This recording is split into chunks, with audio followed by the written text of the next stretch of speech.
It's out. Testimonies to the Truth. Why You Can Trust the Gospels is now available wherever books are sold. I will put a link in the show notes.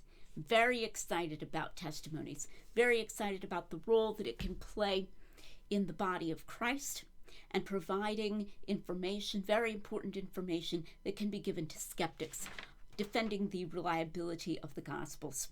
It has enthusiastic endorsements from Craig Blomberg, Natasha Crane, Stanley Porter, Sean McDowell, and many more. The endorsements will also be linked in the show notes so that you can see those.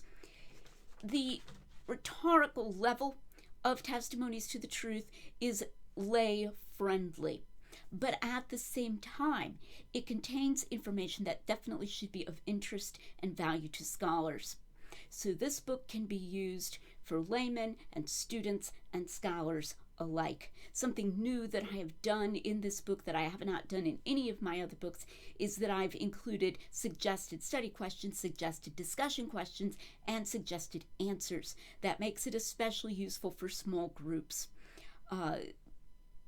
Seminary classes, Sunday school classes, that kind of thing. I really want it to be user-friendly in that way to groups as well as to individuals. People sometimes will ask me, where do I start to study the reliability of the Gospels? Where should I go? There's so much material out there. Where do I start? Well, Testimonies to the Truth is the book that I wrote as my own answer to that question. And Sean McDowell in his endorsement also says that this will be a go-to book for him on the reliability of the gospel. So I really appreciate that. I'm trying to put this in one place. And yet it's not a very thick book, as you can see. So it's not heavy, and yet it has a lot of information all in one place. That makes it a little bit different from my other books.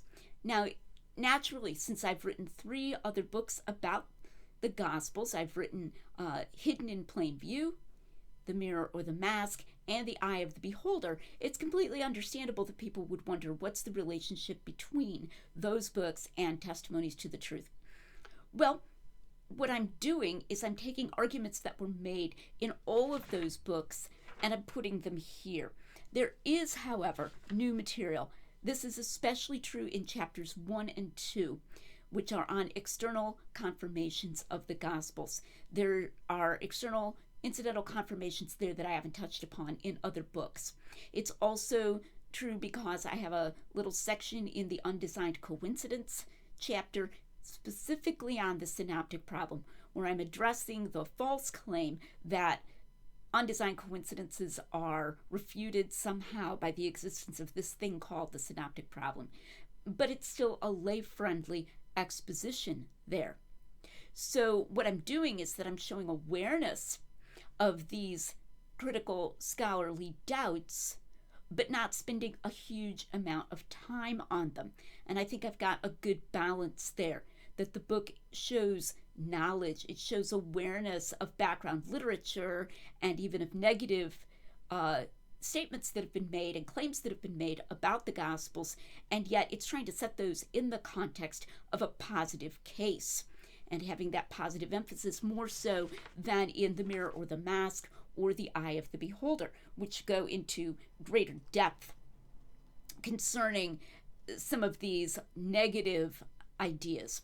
Chapter 6 in Testimonies to the Truth is all about the idea of reconcilable variation and harmonization and why this is a legitimate thing to do. So you can say that that's addressing a negative argument, the argument from contradictions in the Gospels, but it's showing the positive force of reconcilable variation, which was a term used in the 19th century.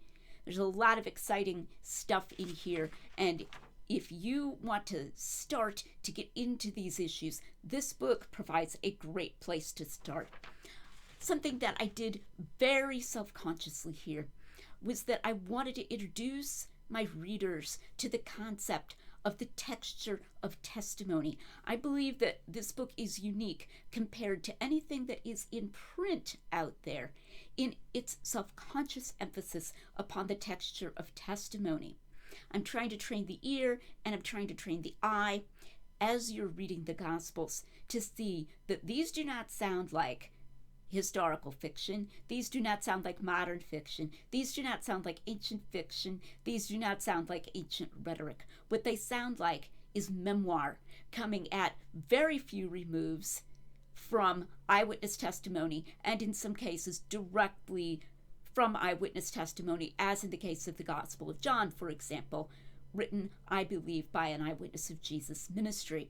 And in the Gospel of Luke, who was not one of Jesus' disciples, still at very few removes. I want you to be able to hear that sound of memoir, so that any time that someone says to you, oh, they could have just put that stuff in there, we know that historical fiction exists and so forth, you'll be able to say, no, that's not what these sound like.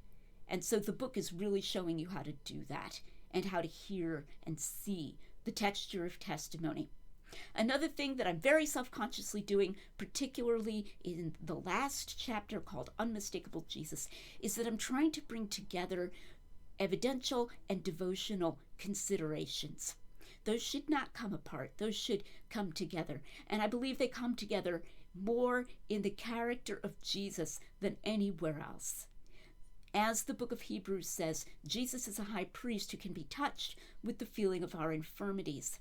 I show in the last chapter how that is true and how comforting that is in our struggles and our doubts and our difficulties, but also how that is evidence for the truthfulness of the Gospels, because across all four Gospels and multiple different stories, things that are unique to each Gospel, we nonetheless find one and the same Jesus, the way his mind works, and this again is part of the texture of testimony. So go out and get your copy today, Testimonies to the Truth, Why You Can Trust the Gospels, available on Amazon and on Barnes & Noble and wherever books are sold.